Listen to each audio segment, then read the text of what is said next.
तर नमस्कार मित्रांनो, तर आजची आपली रेसिपी आहे कोलंबी फ्राय।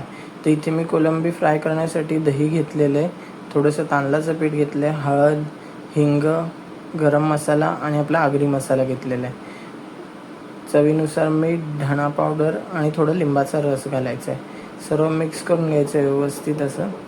आणि इथे मी कोलंबी घेतलेली, मोठी टायगर कोलंबी असते ती घेतलेली आहे खाडीची। त्याला मधनं कट देऊन अशा उभ्या पातळ बोंबीलसारख्या कापून घेतलेल्या आहेत। तर त्याला मसाला चांगला मॅरिनेट करून घ्यायचा आपल्याला, आतमध्ये आणि बाहेर दोन्ही बाजूने, आणि 15 ते 20 मिनटं अशाच ठेवून द्यायच्या।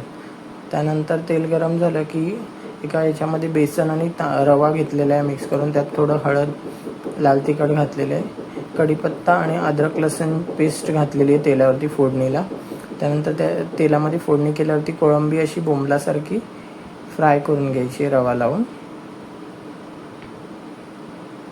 दोन्ही बाजूने चांगली आपल्याला कोलंबी फ्राय करायची आहे।